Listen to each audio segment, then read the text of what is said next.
Well, turning to Washington now, where the Trump administration is getting involved in a new law meant to help child abuse victims. The federal government is calling the law anti-Catholic. Senate Bill 5375 was signed into law last week by Governor Bob Ferguson. It requires clergy members to be mandatory reporters when they suspect child abuse, meaning they must report it.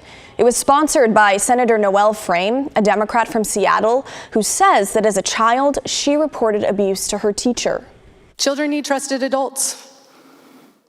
They need to know that if they tell somebody they're being abused, like I told my teacher in the 5th grade that I was being abused, that they can trust that that person will make it stop. That is what Mrs. McAuliffe at Maple Grove Middle School in Battleground, Washington did for me as a 10-year-old girl. And I hope all of you will ask members of our faith communities to do the same. Powerful statement.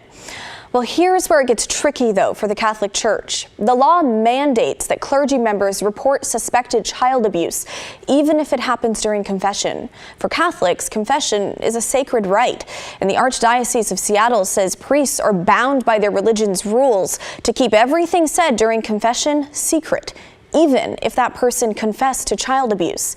They say that rule comes from Jesus. The rite of penance, as the term rite indicates, is a liturgy. It's an act of worship. It's prayer for us. The seal of confession is essential to the rite because the penitent has the right to confess their sins without worrying their sins will become public.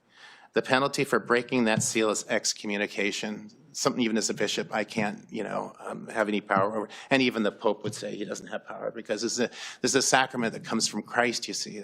This is coming from the Lord.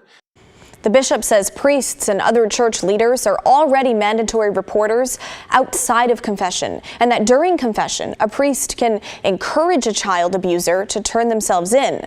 But yesterday, the U.S. Department of Justice announced that they're opening a civil rights investigation into the law. They say it appears to violate the First Amendment's protection on free exercise of religion.